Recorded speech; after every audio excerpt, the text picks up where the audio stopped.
Inside the Visitors Radio booth here at Chase Field, I'm Kevin McAlpin with 680 The Fan and the Braves Radio Network. It's Saturday, May the 11th, as the Braves and D-backs continue their four-game weekend series. It's Game 3 here tonight. Of course, the Braves evening things up at a game apiece last night, snapping that four-game losing skid. It's been a tough go for the Braves since they left Miami last weekend, of course, getting swept by the Dodgers and dropping Game 1 heartbreaker here on Thursday night in a game that they led up to 2 outs in the bottom of the ninth inning. Of course, Luke Jackson gave up the game-tying homer to David Peralta, but Luke Jackson getting right back on the horse last night and closing things out for the Braves in the ninth inning. We'll recap that in just a moment in case you would have gone to bed early. You missed a thriller for the Braves last night, and another big moment for the young 21-year-old left fielder Ronald Acuna Jr.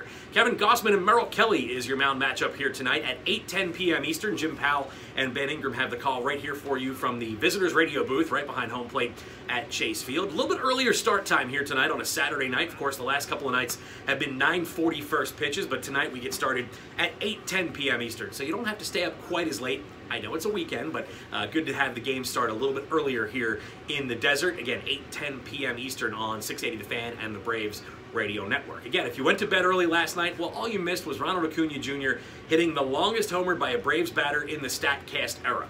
466 feet to straightaway center field. That was the game winner as the Braves snapped that four-game losing skid. 2-1 was your final. Of course, Julio Teherán really set the tempo last night on the mound, and the Braves bullpen, the much-maligned Braves bullpen, getting the job done last night. Good stuff from Dan Winkler, good appearance from Sean Newcomb, and of course, like I said, good to see Luke Jackson get right back out there and get the save. Now, again, Luke Jackson, a guy who usually relies on his slider. As a matter of fact, he's the friendly neighborhood slider man. Well, last night he was the friendly neighborhood slider and fastball man. We saw 95, 96, even a 97 from Luke Jackson, and he was really itching to get right back out there. Talked to him after the game last night, and he said he was really hoping when he got to the ballpark yesterday he would have another opportunity. Now, the one thing that did stand out, and I put this out on Twitter last night, was Sean Newcomb. We saw him in the 8th inning, and since he has come back from AAA Gwinnett, he's been a totally different guy, hasn't he?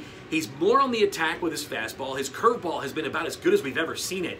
And he's been much more aggressive. So I love Sean Newcomb coming out of the bullpen. And I wouldn't have been opposed to seeing him go back out there for the 9th inning. Similar to what you see when the Brewers have a guy like Josh Hader that can give him 2 1/3, 2 2/3 at the end of a ball game. Now, Brian Snitker, I did ask him the question afterwards if that could be a possibility. And he said, well, the fact that he's never gone back-to-back in his career, of course, he pitched Game 1 here in the series, he wanted to be careful. But given the stuff we saw from Nuke, Snit told me after the game he could close games for the Braves right now. And of course, the Braves really don't have a closer. I guess Luke Jackson's probably the closest thing you have to a closer at this point. So it wouldn't bother me at all if Nuke got more of those opportunities, multi-inning situations late in games.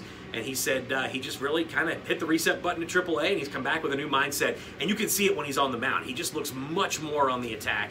And good to see Nuke after a tough, inconsistent start to the season, and really going back to the final couple of months of last year, figuring things out. And the Braves are going to rely on him. And again, don't be surprised to see him get some save opportunities as this thing goes forward. Also, Ronald Acuna Jr., as I mentioned, 466 feet to dead center field. That was the longest homer of his career, and of course the longest tracked by StatCast by a Braves batter. And of course that goes back to the start of 2015. And how about Acuna moving back to the top of the order? Brian Snitker wanted to shuffle things up a little bit last night, trying to kickstart things.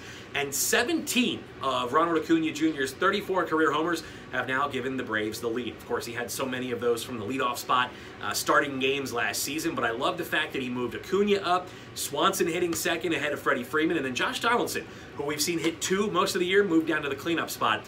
So I think this is the lineup they're probably going to go with, at least for the short term here. Again, it didn't do a whole lot to spark the offense last night, but hey, Ronald Acuna Jr. was in the right place at the right time. His homer was the game winner. And the Braves look to make it 2 in a row behind Kevin Gausman here tonight. Again, Gausman and Merrill Kelly is your mound matchup tonight. Again, make note of the start time, 8:10 p.m. Eastern on 680 The Fan and the Braves Radio Network. So hopefully you can join Jim and Ben as they have the call right here from the Visitors Radio booth at Chase Field. And we'll talk to you here in a little while right here on the Atlanta Braves Radio Network.